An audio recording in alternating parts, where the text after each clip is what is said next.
Evet,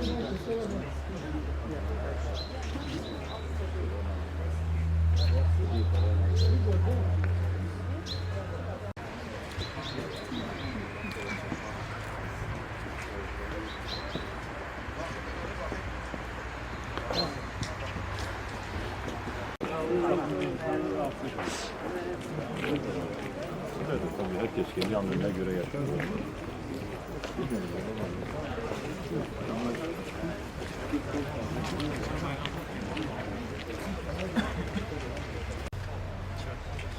Korea ile millete insanın zorlayama gösteriyor.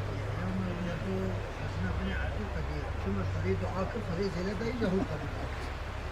Ya kadiyo insan zeyla da başa.